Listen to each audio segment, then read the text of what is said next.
کو بہت بڑا نقصان ہو رہا ہے. پی ٹی آئی ابھی تک ایشو نہیں لے کے آئی ہے, تو ان کا ایشو کیا ہے, وہ چاہتے کیا ہے؟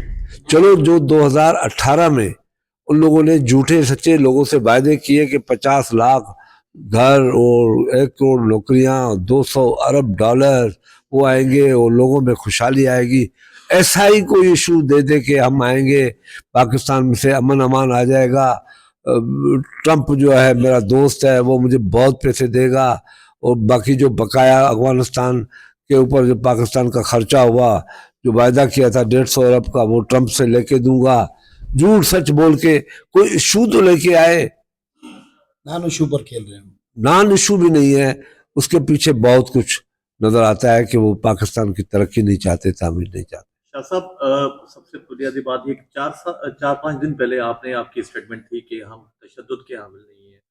اور نہ ہی ہم تشدد کی تجویز دیں گے, اور دوسری جانب جو ہے مولانا فضل الرحمان نے گزشتہ روز جلسے میں بھی یہی کہا کہ مجھے اشور کیا گیا تھا کہ ڈی چوک تک پہنچنے میں یا کسی بھی قافلے پر تشدد نہیں کیا جائے گا, مگر تشدد کے حوالے سے ان کے الزامات آ رہے ہیں کہ کئی لاشیں پڑی ہیں, کافی لوگ مسنگ ہیں, تو اس حوالے سے آپ کیا کہیں؟ دیکھیں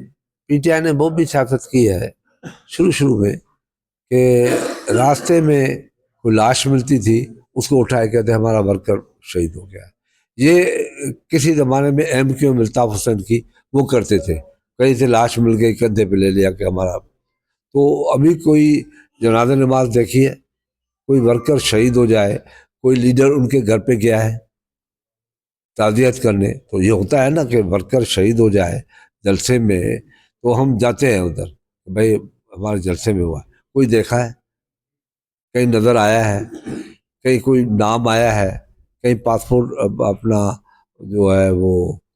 کیا کہتے ہیں جو کوئی سوری کوئی شناخت وغیرہ نہیں کاٹ دینا وہ